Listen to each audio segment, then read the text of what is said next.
राधा वल्लभ श्री हरिवंश। आज हम आपको जगन्नाथ भगवान की एक बहुत ही रोचक कथा सुनाने वाले हैं। यह पुरी है जहाँ भगवान के कण कण में भगवान जगन्नाथ बसते हैं और उनकी महिमा, उनके चमत्कार, उनकी लीलाएं कोई क्या जाने। लेकिन कभी कभी उनकी सबसे अनोखी लीलाएं सबसे साधारण इंसानों के जीवन से बुनी जाती हैं। वह रात जब सब कुछ शुरू हुआ, कुटिया के भीतर प्रभुदास अपनी छोटी सी दुकान पर पान बेच रहे थे। उनके चेहरे पर संतोष है, पर आंखों में कुछ अधूरापन। 8 बार भोग लगता है, दिन में 8 बार।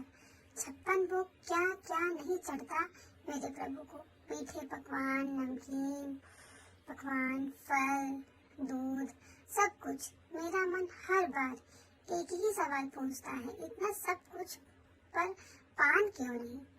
भोजन के बाद एक पान आ ही कितना संपूर्ण हो जाता है मेरे प्रभु का भोग। यह कहानी सिर्फ एक पान वाले की नहीं, यह उस रहस्य की जिसमें स्वयं भगवान ने भाग लिया। और हाँ, वीडियो के अंत में आपके लिए एक रोचक कुछ भी है, जरूर अंत तक देखिएगा।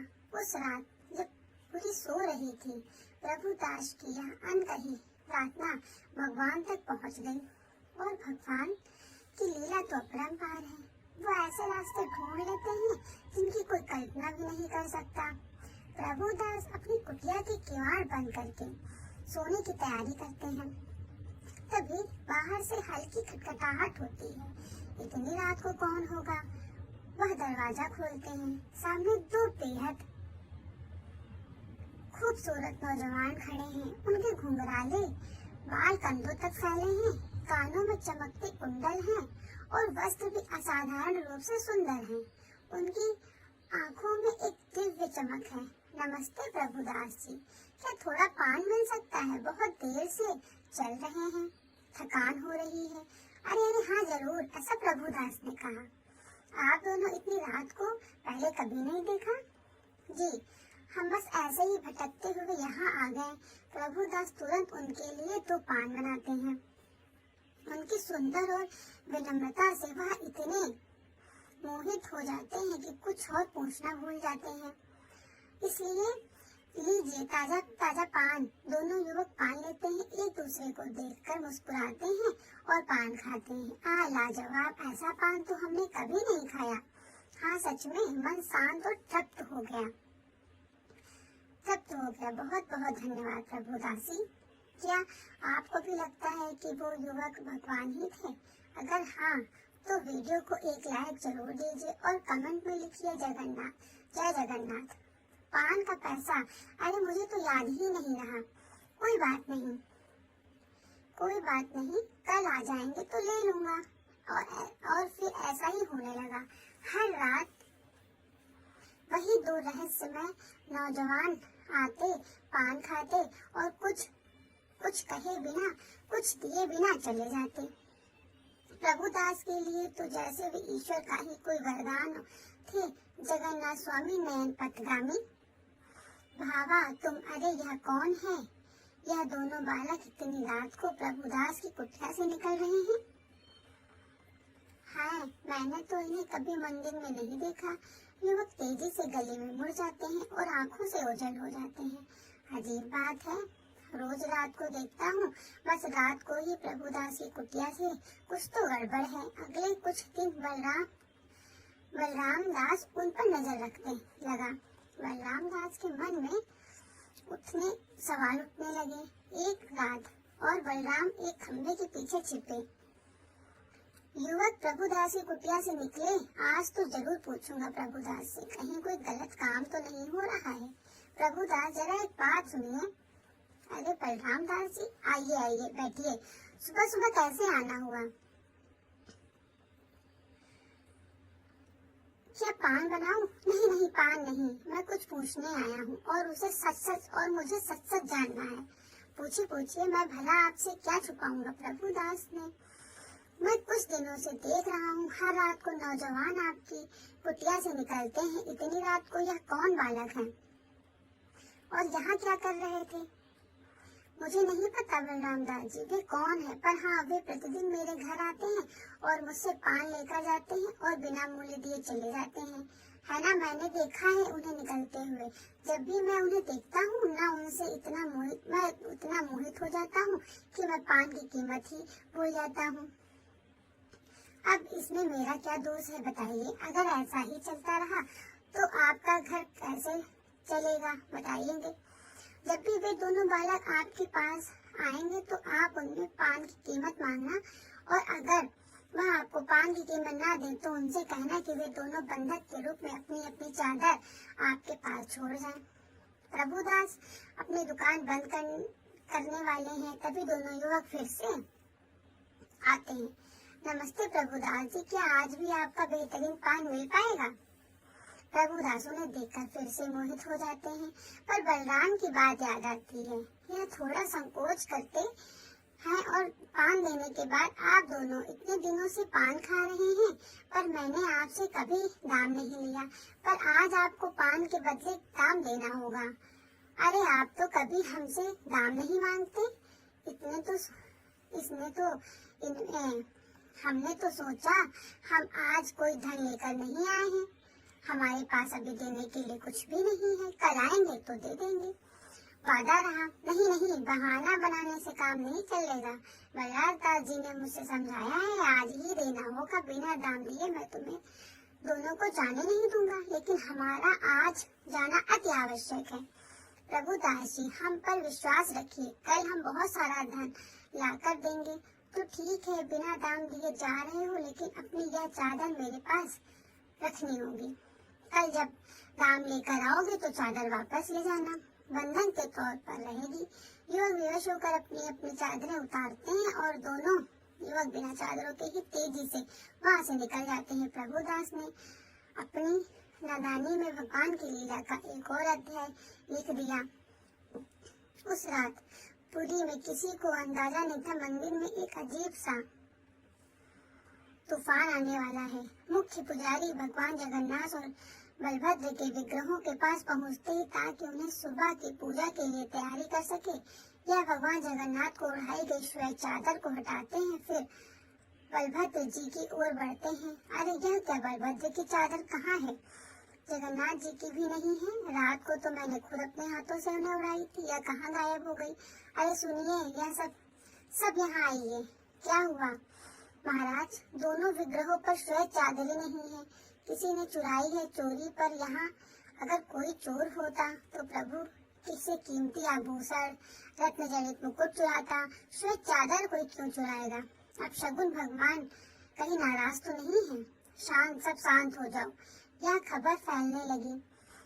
पहले ढूंढो मंदिर में हर कोने में, देखो, लेकिन यह खबर आग की तरह फैल गई। पूरी में हाहाकार मच गया।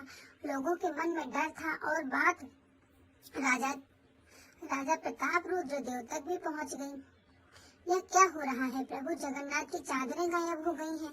क्या मेरे सेवक सो रहे हैं? महाराज, पुजारियों का कहना है कि उन्होंने खुद रात में चादरें उड़ाई थी, कोई निशान नहीं है चोरी का।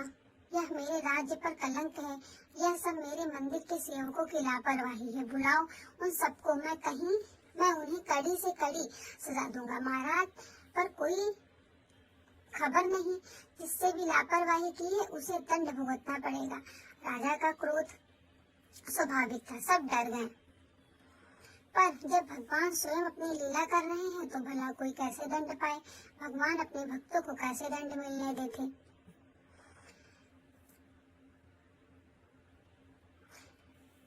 भगवान जगन्नाथ और बलराम दास गहरी नींद में थे। अचानक उन्होंने स्वप्न में एक अद्भुत प्रकाश फैलता देखा। भगवान जगन्नाथ और बलभद्र उनके सामने प्रकट होते हैं। उनका दिव्य रूप बलराम दास की विस्मय में डाल देता है। प्रभु, मेरे प्रभु जगन्नाथ, बलभद्र, आप यहाँ? उठो बलराम दास, डरो नहीं, मैं तुम्हें एक रहस्य बताने आया हूँ। आज्ञा दीजिए प्रभु। जो चादरें मंदिर से गायब हुई किसी ने चुराई नहीं है। क्या? पर कैसे?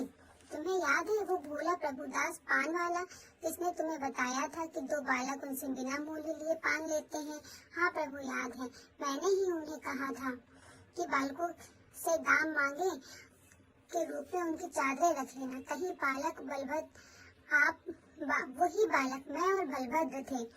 हम दोनों प्रभुदास की उस छोटी सी इच्छा को जानते थे, लेकिन हमें भोजन के बाद पान अर्पित किया जाए, वह खुद को रोक नहीं पाए। हम रोज उसके पास पान खाने जाते थे। प्रभु, यह क्या लीला है आपकी? मैं कितना मूर्ख था कि मैंने उन्हें चोर समझा। तो मैंने तो प्रभुदास को कहा है कि उनके चादर रखवा ले। हाँ, और जब प्रभुदास को हमने दाम मांगे तो हमारे पास दाम नहीं था, क्योंकि हम जानते थे कि उनके मन में क्या है। और जब उनसे चादरें मांगी तो हमें संघर्ष अपनी चादरें उन्हें दे दी, क्योंकि हम अपनी भक्ति का प्रतिफल था। वह चादरें अब प्रभुदास के पास हैं। ये तो अद्भुत है प्रभु। सुबह होते ही राजा प्रताप रुद्रदेव के पास जाओ और उन्हें यह सब बताओ। उन्हें कहना कि वे प्रभुदास के पास जाएं और उन्हें यह भी बताना, आज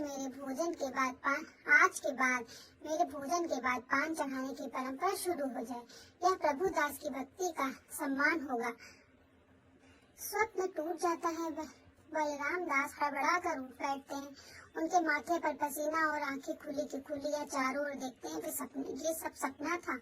नहीं, यह तो सच था। मेरे प्रभु, मुझे दर्शन दिए। मुझे राजा के पास जाना होगा। अगर आप ऐसी भक्तिपूर्ण कहानी देखना चाहते हैं जहाँ भगवान स्वयं अपने भक्तों की पुकार सुनते हैं तो इस प्लेलिस्ट में जाइए। महाराज रुकिए, दंड मत दीजिए, मुझे कुछ कहना है, बहुत जरूरी। बलराम दास, क्या है सब? क्षमा करें महाराज, यह सब पर यह दंड रुकना चाहिए। चादरें किसी ने नहीं चुराई, स्वयं भगवान जगन्नाथ ने उन्हें स्वप्न में सब कुछ बताया है। स्वप्न तुम होश में तो हो? मेरे प्रभु के वस्त्रों की चोरी हुई है और तुम स्वप्न की बात कर रहे हो? हाँ महाराज, यह सत्य है। वे चादरें प्रभुदास के पास हैं। वो पान वाला वही 2 बालक जो उनसे रोज पान लेते थे, वह स्वयं प्रभु जगन्नाथ और बलभद्र थे। मैंने ही प्रभुदास से कहा था कि वह उनसे दाम मांगे या चादर बंधक बनवा ले। क्या कह रहे हो प्रभु? जगन्नाथ और बलराम स्वयं एक पान वाले के पास पान लेने आते थे? हाँ महाराज, भगवान ने अपनी लीला मुझे बताई। उन्होंने कहा है कि वे प्रभुदास की छोटी सी इच्छा को पूरा करना चाहते थे। उन्हें भोजन के बाद पान अर्पित किया जाए। प्रभुदास की भक्ति इतनी पवित्र थी कि भगवान स्वयं उनके पास चले गए। राजा रुद्रदेव अपनी कुर्सी से उठ खड़े हुए। उनके चेहरे पर पहले अविश्वास और आश्चर्य, फिर वही गहरी श्रद्धा भाव से आते। महाराज, अगर यह सत्य है तो प्रभु की महान लीला है। फिर मैं उन्हें तुरंत प्रभुदास के पास चलना चाहिए। यह देखना होगा, जानना होगा कि यदि यह सत्य है तो प्रभुदास को मैं अपने सर आंखों पर बैठाऊंगा। महाराज प्रताप रुद्रदेव, बलराम दास और उनके सभी मंत्री, सेनापति तथा कुछ लोग प्रभुदास की छोटी सी कुटिया के पास पहुंचते हैं। महाराज, आप यहाँ, मुझसे क्या गलती हो गई? शांत हो जाओ प्रभुदास, हम तुमसे कुछ पूछना चाहते हैं। तुम्हारे पास कोई ऐसी श्वेत चादरें हैं जो तुम्हें 2 नौजवानों ने दी हो? प्रभुदास पहले घबराते हैं, फिर कांपते हुए हाथों से अपनी दुकान के कोने में रखी उन श्वेत चादरों को निकालते हैं। जी, यह रही वो दोनों चादरें। कल रात उन बालकों ने मुझे बंधन के तौर पर मेरे पास रखवा दी थी। राजा प्रताप रुद्रदेव और बलराम दास चादरों को देखते ही वे वैसी हूबहू चादरें होती हैं जैसे मंदिर में भगवान को ओढ़ाई जाती हैं। हाँ, ये वही चादरें हैं प्रभुदास। क्या तुम जानते हो यह किसकी चादरें हैं और तुम्हारे पास रखी हैं? प्रभुदास, ये दोनों नौजवानों की चादरें हैं। प्रभुदास, नहीं, ये दोनों बालक स्वयं भगवान जगन्नाथ और बलभद्र थे। तुमने स्वयं प्रभु को अपने हाथों से पान खिलाया है। जैसे ही प्रभुदास यह बात सुनते उनके चेहरे का रंग बदल जाता है। उनकी आंखों से आंसू भर आते हैं और अपनी ही नादानी पर अवाक रह जाते हैं। उन्होंने जिसमें दाम मांगे, जिससे चादर रखवाई, वो स्वयं भगवान थे। मैंने आपको पहचाना नहीं। मैंने तो आपसे चादर रखवा लेती। या कैसा पाप किया मैंने? नहीं प्रभुदास, यह पाप नहीं, यह तो प्रभु की लीला है और तुम्हारी महान भक्ति का प्रमाण। तुमने अपनी शुद्ध भक्ति से प्रभु के साक्षात अपने पास बुला लिया। धन्य हो तुम्हारा जीवन उस दिन प्रभुदास के जीवन का अर्थ बदल गया। एक छोटा सा पान वाला से भगवान स्वयं अपने दर्शन दिए। उसकी भक्ति की कहानी सदियों के लिए अमर हो गई। प्रभुदास की अटूट भक्ति के कारण स्वयं भगवान ने इच्छा व्यक्त की कि भोजन के बाद उन्हें पान अर्पित किया जाए। उस दिन के भगवान जगन्नाथ के मंदिर में भोजन के बाद पान खिलाने की परंपरा शुरू हो गई। प्रभुदास ने अपना सारा जीवन मंदिर की सेवा में लगा दिया। यह एक उदाहरण बन गए कि भक्ति प्रेम पूर्वक की जाए तो ईश्वर तक अवश्य पहुंचती है। प्रभु जगन्नाथ के चमत्कारों का जितना वर्णन करें उतना ही कम है। तो दोस्तों, आज के सवाल का समय है। देखते हैं आपको इस चमत्कारी कहानी को कितना ध्यान से सुना। प्रश्न, प्रभुदास क्या बेचते थे? मिठाई या फल या पान या सुपारी? सही उत्तर नीचे कमेंट में बताइए। तो ये थी भगवान जगन्नाथ और प्रभुदास की कहानी। राधा वल्लभ श्री हरिवंश, श्री वृंदावन श्री वंचन।